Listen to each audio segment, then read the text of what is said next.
In this episode of Grief in Comment, we mention suicide, sudden death, and talk about grief throughout.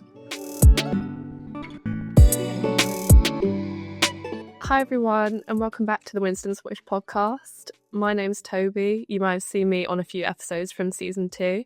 I lost my dad to a suicide back in 2019, and then I lost my friend when I was 18. And today I'm joined with Elizabeth.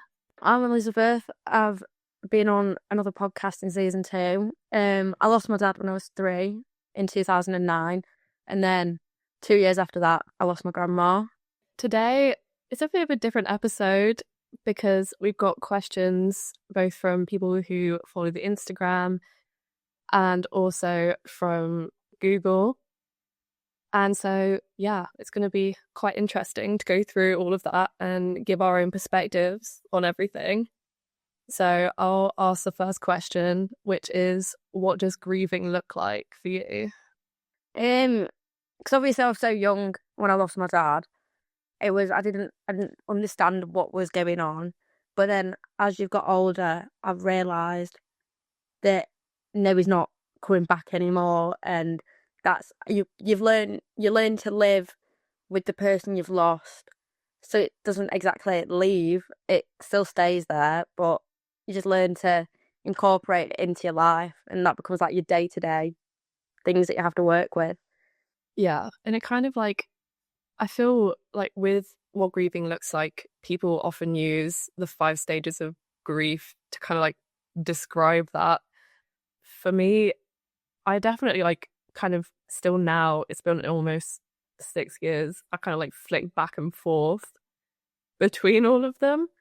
Yeah, like sometimes I'll still kind of be a bit in denial, or like I'll still be quite angry with the situation or something. But yeah, it's like obviously so different for everyone. I don't know if you kind of feel similarly with that. yeah, I think everybody goes through it different, like, because obviously you don't lose the same person at the same part of your life, so everyone has different pictures on how it was. And it's like you've been like, I used to get told like he died so young, it's not affecting you now. I'm like, I've grown up without a dad, whereas other people, they either have a dad in their life or they're divorced, but they can still reach out to the dad if they need it. So it was like, it was last year, and it was my brother's wedding. It was like, that was quite hard. Yeah, because we're both like, dad's not here. It kind of like creeps up on you at times. Yeah. Like you can be completely fine, and then some like the tiniest thing can just completely set off like a whole wave of grief, and it's just so weird. What can you say to someone who's grieving? I guess for me, just kind of like knowing that there's people there for you, and like kind of openly offering your support and offering like a kind of safe space to someone to talk about the person that they've lost, and to kind of talk about all like the emotions that they're going through, because it can be so confusing and so messy. I think because most people, when they find out your parents or someone you love's died, it's, I'm sorry. I sometimes sit there and I'm like, why are you sorry? Like, what's there to be sorry about? It's not, you've not caused it. I don't understand why you've got to be sorry for things, but I think it's just knowing you have people there that you can fall back on if you need to talk to anybody. But it's just it's like your support ring, even if they might not understand you, that they're still there to talk and listen to you. Yeah, that's the thing, because like when you're supporting someone who's lost like a loved one, you don't have to understand what they're going through in order to say like, oh, I'm here if you ever want to talk and stuff like that. It's just kind of the thought of having someone that you can go to that's comforting, I guess. Even if you don't want them to talk to you and understand about it, is the fact that they're there and you can rant at them, you can shout at them, and they're still going to be there for you. Yeah. And I don't understand why you're doing it, but they're not going to leave because you're shouting and ranting at them or even crying at them sometimes. Yeah, exactly. So the next question is, how can I support my friend who's grieving? I think we covered this in the last question a little bit. Yeah. Just letting them fall back at you and literally just being there, even if it's being quiet and just letting them talk at you. And just as long as you're there to listen, really, I think. Not like undermining the feelings or anything. Yeah.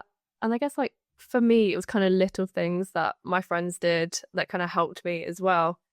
Because when my dad died, the night that it happened, like my best friend came over and just like gave me a hug, and like it was just kind of a nice little moment that I knew that I had people there for me.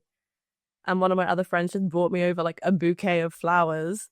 Showing your support in any way possible is just kind of comforting, and it just kind of shows that the person who's lost a loved one can come to you and like be comfortable with talking to you about what's going on. I think that's like the most important part about supporting a friend. Yeah, I think it's having friends that are willing to not exactly drop everything they're doing, but make time for you and go out, take you away from the situation and like distract your mind so it's not all on what you're feeling. It's making new memories, making the best out of a bad situation type thing. Yeah, exactly. Just kind of like having a nice time to not necessarily like distract yourself always, but just to grow as you grieve and like Yeah. be able to have like a laugh and have a nice time, even though like something awful like has happened. So the next question is, what does grief do to your body? For me, like it wasn't a lot of physical things that happened. Like I think when my dad died, I felt kind of tired a lot more, but it was mainly I had a lot of increased anxiety because of the kind of conditions that he died in. He went missing. I wasn't at home when it happened. I was at school, but I heard about it or when I got home, obviously. But I got really worried, like if my mum didn't come home from work on time and didn't message to say she was going to be late, or like if my brother didn't send me a message, like if I didn't know where he was, and that would like really panic me. And I also couldn't sleep on my own. I slept in my mum's bed for like a solid 10 months. And so, yeah, for me, it was more kind of like it affected my brain more than like my body. I don't know. What was it like for you? I feel like 'cause I was so young, it didn't exactly affect me then. But as I grew up, I became as if like protective over my mum, and like I didn't want anything to happen to her. Even now, when he died, it was on his way back from work and he fell off his bike.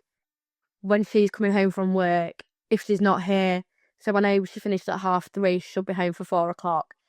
If she's not home for 4:00, I start ringing her, I start messaging her, I'm like, where are you? Start getting really panicky, and everyone's like, Elizabeth, why are you stressing? You're 18, I don't understand. Why are you stressing about your mum not being home? And I'm like, you wouldn't understand why. But then it's like, it's like if I go out with my friends, say like, if I go out, like tomorrow, I've got bottomless brunch. So if my friends don't get there for 7:30, I'll start stressing because I'm like, where are you? What's happened to you? Has anything happened on the way? Are you still coming? And when I was younger, there was at least twice a week I'd sleep with my mum. I'd start sleeping in my own bed, and then halfway through the night, I'd go and get in bed with my mum. Yeah. I think I did that. I used to, and then occasionally, till the end of secondary school, I think I'd still go and get in bed with my mum because I was so worried.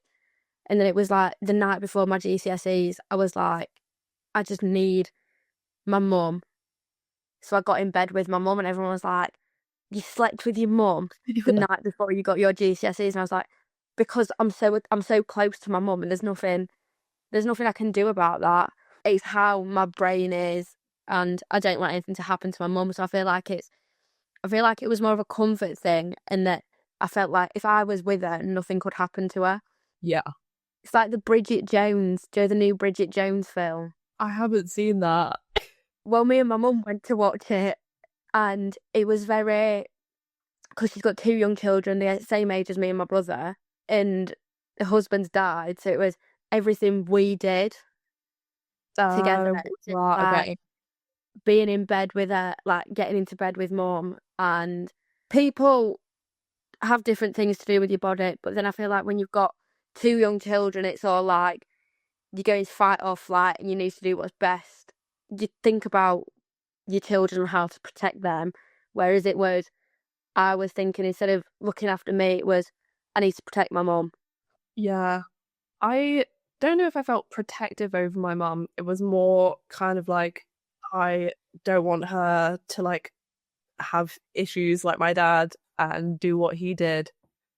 And like, if she was late home from work, it was kind of like, oh, she's like so sad that this has happened. Like, what if she's gone into the same situation? They kind of carried on from when my dad was alive, because he had chronic pain, and so he was at home a lot of the time. He had to retire early, and so I hated being at school. I hated like going away from home. I never did sleepovers or anything. But I did kind of carry over after he died, because it was like I wanted to be at home. I wanted to be around my family. I didn't want to be away from them.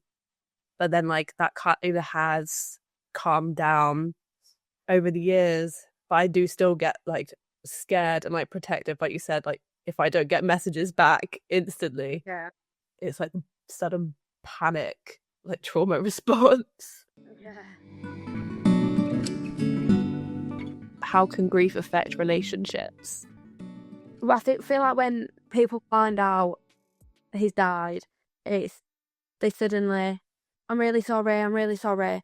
And it's like they kind of pull away from you a bit because that's happened. But then it's like when it comes to the anniversaries and birthdays and any special events and they don't understand, it's why you're so upset.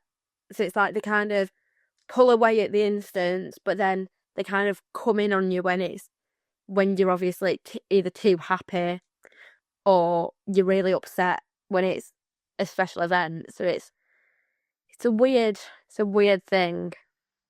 Yeah, I guess like for me, the one thing that kind of like distanced me a little bit from my friends when it happened was that they would make so many suicide jokes.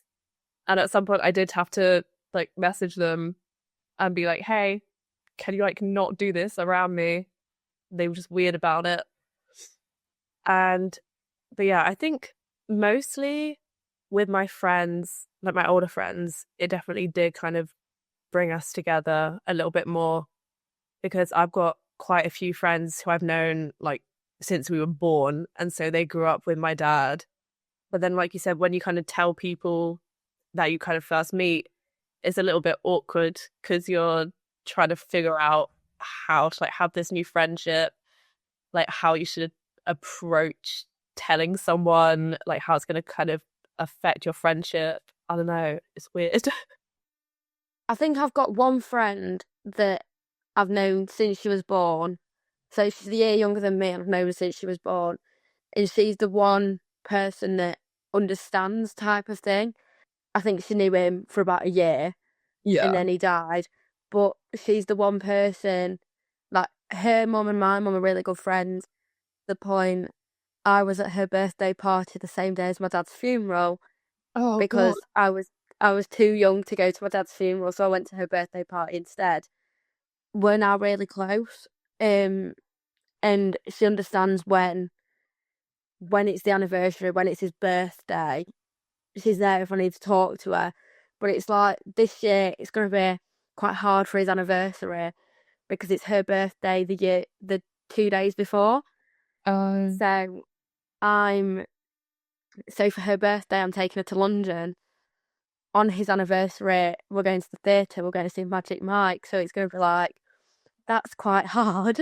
Yeah. But then in the other side I'm like, you know what? It's what Dad would have wanted. It's fine. Okay. But it's like I feel like there's always one or two people that don't pull away from you. and it like always stick by you no matter what, really. Yeah, it's nice to kind of have those friends who are always there and you know that are always going to be there. I think as well with me, I got a lot closer with my aunts and my uncles on my mum's side because we don't really talk to my dad's side. And so, like, if my mum wasn't at home or like she was away or something, then it was down to my aunts and my uncles and sometimes my grandparents to help us out or like give us lifts places and stuff.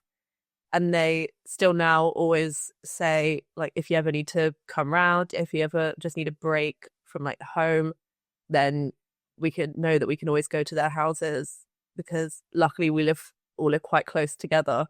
Yeah. Yeah, that's definitely kind of brought us closer.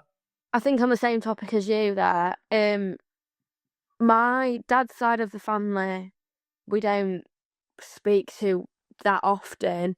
We're a lot closer with my mum's side of the family now. Me, my mum, my auntie and my granddad all live really close. Then my uncle, he lives down in Cambridge, so it's quite a way away.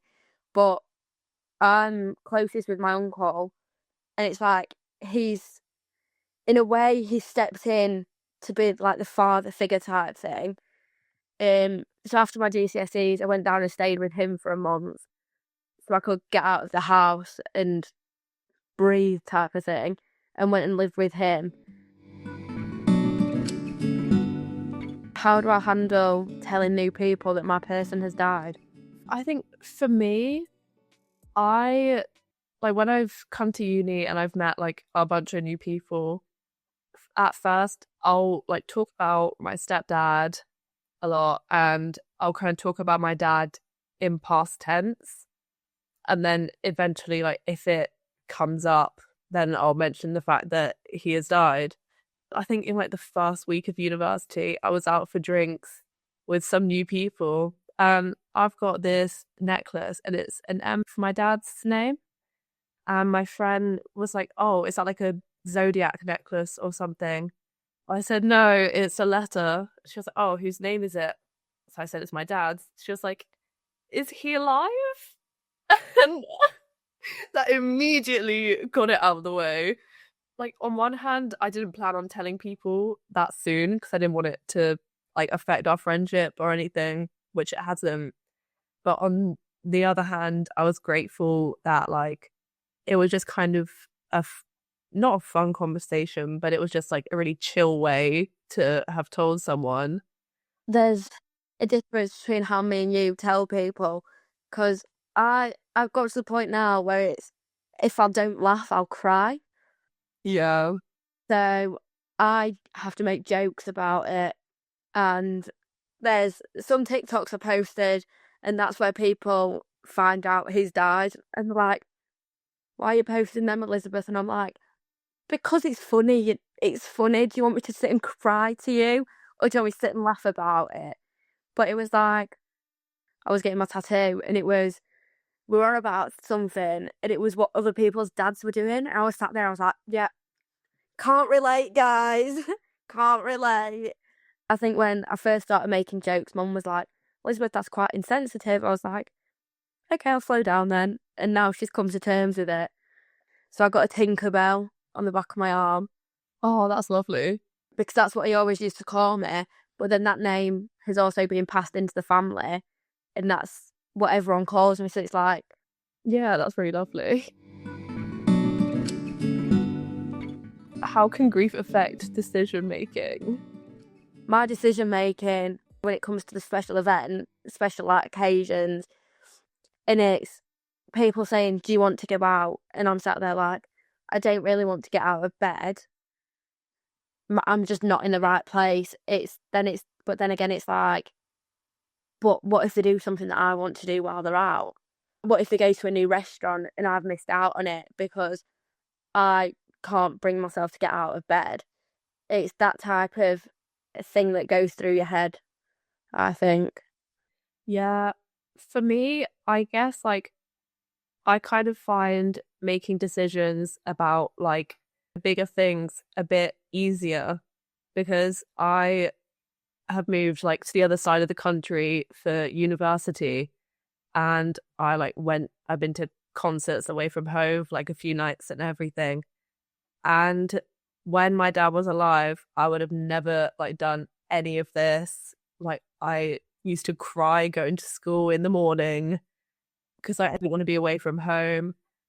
I say this all the time, and I always feel like it sounds so morbid, but it's kind of like a weight off of my shoulders because I'm not like worried about my dad anymore. I'm not having to help care for him and anything.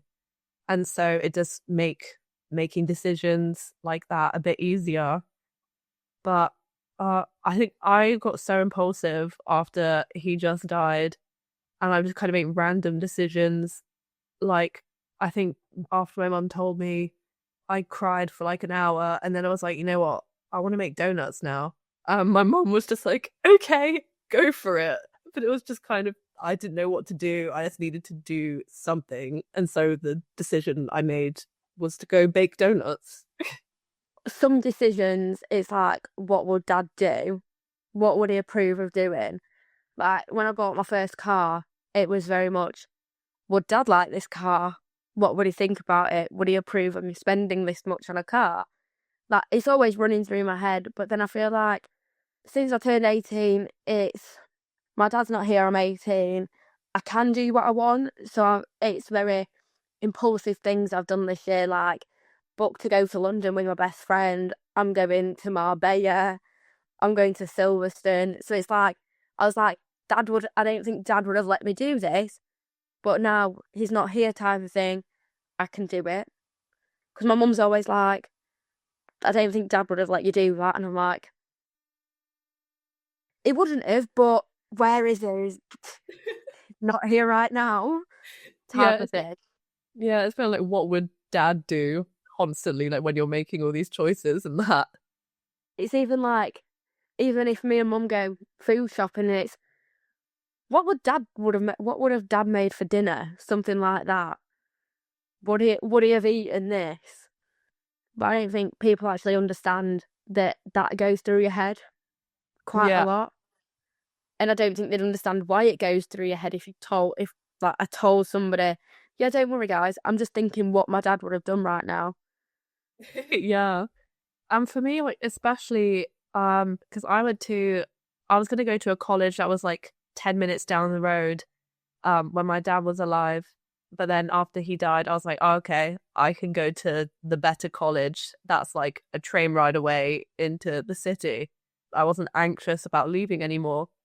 And then like now I've come to uni and I'm like, okay, that's what Dad would have wanted me to do. He wouldn't have wanted me to stay at home. He'd be like chill with me, like going all the way to almost London. I joined the rowing team this year and I'm like, okay, like Dad would find that really cool. Like he would love that I'm getting out of my comfort zone and doing something like really fun and beneficial. Yeah, but then I think the other side of that is, I don't know if half of the stuff you've done you would have done if your dad was alive type of thing. So I did Army Cadets from 13 to 18 and I still sit here and think, I don't think I would have done that if Dad was alive. I wouldn't have met some of my closest friends that I've met through Winston's wish. I don't think I would have done half the stuff I've done. Yeah, I get that completely because I joined Way, which is like the widowed and young. Yeah, me and my mum were part of that. Yeah, it's so crazy because I lost one of my friends from Way almost 2 years ago. And so it was like, God, if my dad hadn't died, I wouldn't have joined that. And then I wouldn't have met her. And like, it wouldn't have affected my life. And so it's kind of crazy, like the choices you make and how like different it makes your life compared to if your dad hadn't died. My mum's met her closest friends through Way. It's like her best friend is through Way and we literally live 10 minutes around the corner. And her daughter is like my little sister, and apparently I'm an inspiration to her. And I was like, wouldn't have been an inspiration to anyone if my dad wasn't dead type of thing. I think I've done quite a lot because Dad's not here. Like, I wouldn't have done half the stuff I've done with Way, half the stuff I've done with Winston's Wish if he was still here.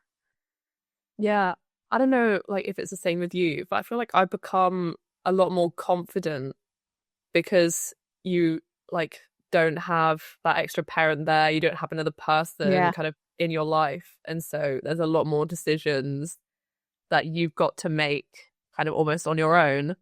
And so, I don't know, I feel like there's a lot more kind of confidence and independence that I've gained since it's happened. Does grief ever go away?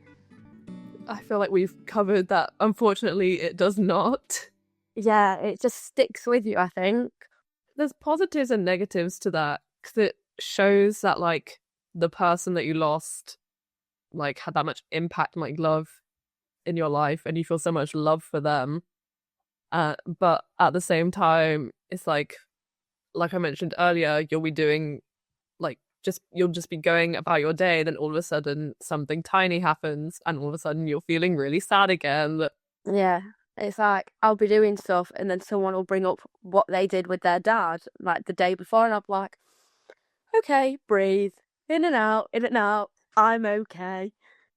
Yeah, for me, it's like across 3 months, like May, June, and July. It's my dad's birthday, then it's my birthday, then Father's Day, then the anniversary of his death, and then the anniversary of his funeral. And so for those 3 months, I was kind of like, God, just got to get through this. It's fine. Yeah. So that's always, like, difficult. It's like February and March. His birthday, the start of February.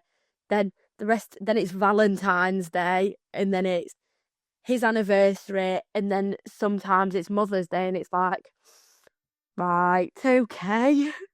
Yeah, just so much going on. It's just like constant hits. Yeah, and then it hits you, and then you think you're fine, and then it's, oh, wait, okay, again, I'm down again. Great. Yeah, I've gone to the point where I'm like, I'll feel angry at my dad, and I've got a picture, like, up on my wall, like, in the background there, of him, and if I'm, like, really annoyed at him, I just turn him around. I'm like, I don't want to see you, so I'll turn you back around when I'm no longer sad or annoyed at you. I used to have pictures of my dad in my room, and then I redid my room. I do have a picture of my dad, actually. Just seen it. It's on my desk. It's hidden behind things. So I might unhide him after his anniversary. Like, you can come back out now. It's fine. Can grieving make you forget things? I'll forget when it's around his anniversary and everything, because I've got so much going on with that. I will forget everything, and it's awful. So it's like this year, his birthday was on a Monday, and I had an exam, and it was, my tutor turned around and went, "It's all right, Elizabeth, I won't put you in for the exam today because I know how hard it is." I went, "I don't want special treatment just because it's my dad's birthday." So I went and sat the exam, walked in and went, "I've revised, but what are these questions? I don't remember any of this." And it was, I just clicked through them all and went, "Yeah, I've answered them." I walked out and I literally went mind blank because I've got so much going on. And I think you should have moved that exam, because I feel like because you've got so much going on with your person and your brain, it's everything else takes like a back seat.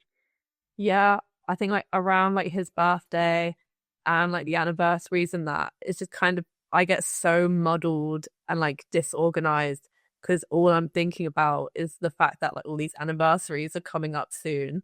Yeah, last year, me and my mum went down to Weymouth for, like, the day before his anniversary, and we travelled back down on the anniversary because my brother didn't want to go away, and so we went to go spend the day with him. And it was just kind of nice to, like, not have to constantly think about that. One year I forgot his birthday, and I had these messages from my aunts coming through being like, "Love you, here for you, thinking of you and your dad." And I was like, oh, that's nice. Yeah, it was like 4 days later, and I was like, oh, that's why they were sending those messages. because he's not here, I just completely forgotten that like it was his birthday. Yeah, we always try and go away for his birthday or anniversary. We go up to Flamborough, which is near Scarborough, which is where we scattered his ashes. So we'll always take a weekend up there. But this year, it was on a Monday, his birthday, and his anniversary. I'm not here. In between, we're about going up there, and we always put some daffodils down, like in the spot. He used to like open water swimming and cold water swimming. So to like carry on that, my brother started doing it. Then I started doing it. And it's February, swimming in the North Sea. It's rather cold. It was, Dad would have done it. So we've got to carry that on somehow. And if that means me throwing myself straight in the North Sea in like 5-degree weather, then so be it. And then take the nice cold walk back up to the car park and the cafe and get a hot chocolate and like a slice of cake or something to like honour him type of thing. I think for me as well, obviously it's like very different situations with like the ages that we lost our dads, but I struggle to like kind of remember a lot of my childhood memories because like my dad was constantly in and out of hospital and everything, so I think like my brain's kind of tossed that stuff away. Yeah. Then in doing that, I do struggle with kind of remembering a lot of things from our childhood, and it takes kind of a bit of prompting for like my brain to kickstart and be like, oh, okay, I do remember that. It's just kind of been pushed away a little bit. Yeah, I think that's the same type of thing because I think from the age of when I lost Dad to about 10, 11, I remember the main things, like the key part. So when I went to Disneyland just after my grandma died, Australia and Iceland, they're like the main things that I remember because it's the big events. And we did Australia to honour my dad because he wanted to go. So that was my dad's trip.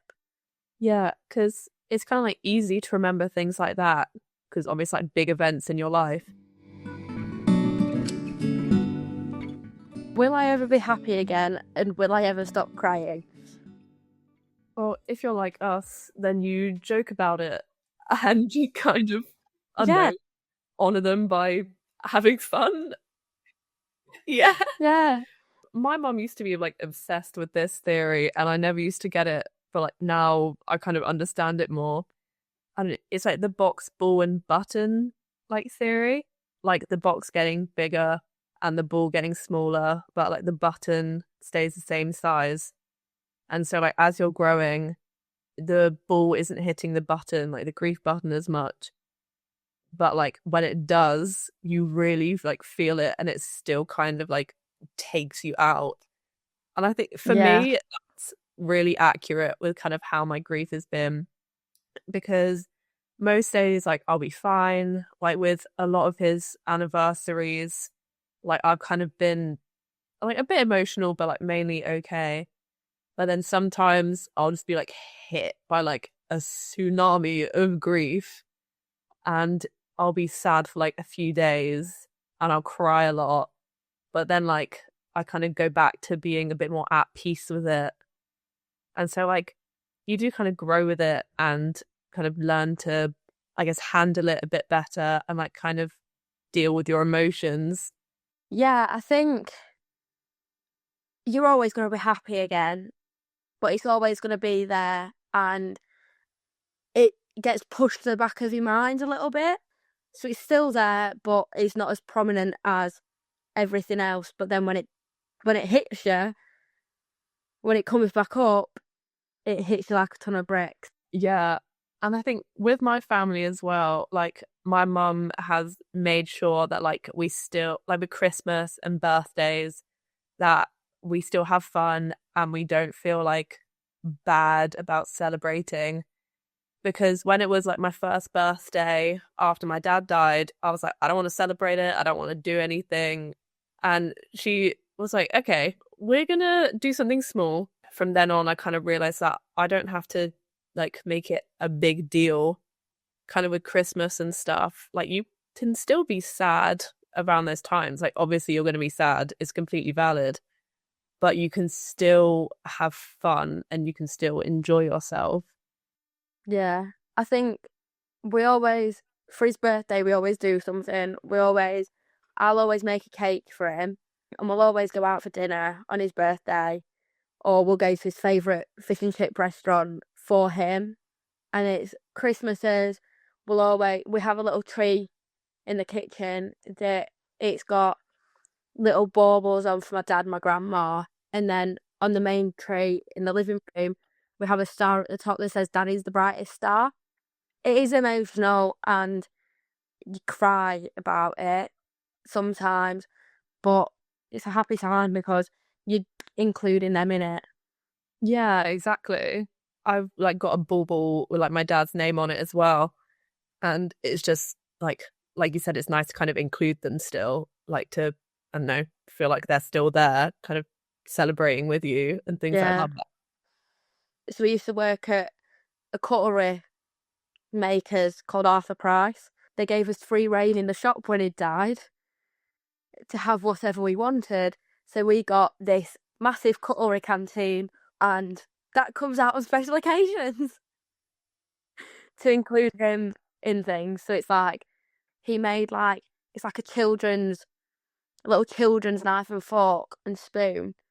And to this day, I still use it, even though it's about that big. But that's my way of doing something for Dad. Yeah, fair enough.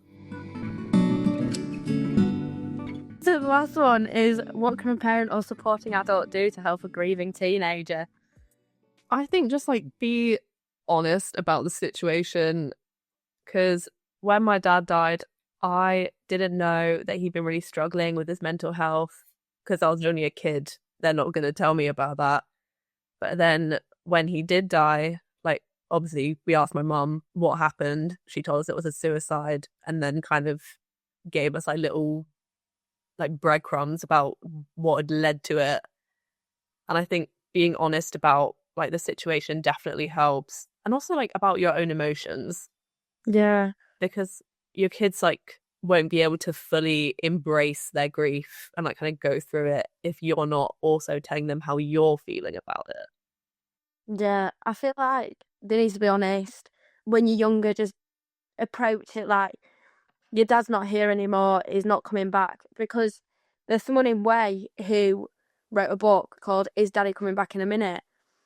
And they were the books that I used to read most days when I was in primary, and for other children to read and maybe even understand it from like an outsider's point of view. So there's that first book which tells you about what happened and why he's not coming back, and then the one after it, like the sequel type thing, is what happens to Daddy's body, and it goes through what happens after he's died and everything. So I feel like they really helped me when I was younger to understand. I've got quite a few younger cousins. My youngest is 7, I think. I think she might have been like 4 when she said it or something, but was like, "Oh, your daddy's dead, isn't he?" And I was like, yeah, he is. And she was like, "Oh, so he's like not coming back?" I was like, "No, he's not coming back anymore." Because like that's her way of understanding, like as a 4-year-old, like where their uncle's gone, like what's happened to him. Yeah, because it's like when my brother, when we were younger, there's 6 years between me and my brother. 6 years, 2 days to be specific. And even like up until about a few years ago, we'd never speak about it until on his birthday this year, I phoned him and I was like, I'm really struggling and I don't want to put any more pressure on Mum to talk to me. So would you be able to just speak with me and just have a chat with me? And he's like, yeah, that's fine. I don't mind. Like, I understand that you don't want to bother Mum and that you'd rather talk to like me. And he was like, it's always going to happen. You're always going to be upset. But it's about working through it and it's always going to happen. There's nothing you can do about it. You're just a bigger and better person at the end of the day, and you're letting your emotions out. Everyone does it. Everyone needs to let the emotions out some way or another, and you're just letting them out through crying. Yeah, I guess to kind of like acknowledging, or like having it like the supporting adult or parent like acknowledge your emotions and just kind of let you get them out however you want. Yeah. It's just so helpful. My mum just let me smash old dishes in the garden. Yeah, there was a time when lockdown hit. I was very much struggling for not having dad, and I let all my anger out on mum. Yeah. It's like so difficult having that much anger when you're young because like you just kind of don't know what to do with it. And I always felt like also really bad about being angry because I was like, oh, he's dead. Like I shouldn't be annoyed at him. But then it's just like so overwhelming. Yeah, it was. I'd always be really angry and be like, why does it have to be me? Why am I the one having to deal with this? Why can't it be someone else? Yeah. But then I finally come to terms with it that, you know what, he's not here. I'm still that person I was going to be anyway. I'm not as sugar-coated anymore. So it's like, something happens to me, I sit there and I'm like, you know what, it's not as bad as losing my dad. Like, if I can lose my dad, I can do anything, type of thing. Yeah, I'll be like crying over the smallest thing. And I'm like, my dad literally died when I was like a child. Like, I'll get over this. You know what? I'll get over that I've burnt my pasta. Yeah. Like, just scrape the burnt bits off, Elizabeth. Stop crying. So thank you for joining me today. It's been like really interesting to kind of get different perspectives and to hopefully help some people out with our answers. Yeah. Thank you for helping me answer the questions, but we both figured that it's not all serious. There are fun bits to it. But yeah. Thank you everyone for listening to the Grief in Common podcast. See you next time. This podcast is brought to you by Talk Grief, powered by Winston's Wish, the UK's first children and young people's bereavement charity. Listen to young people from different backgrounds have honest conversations about their grief and experiences. You might hear us laugh, cry, and everything in between. We hope that these conversations give you the confidence to talk about your own grief. If you're grieving and over the age of 13, this podcast is suitable for you, and we hope it helps you feel less alone. From teenagers to young adults, students to young professionals, we're all different, but we've all got grief in common. Thank you.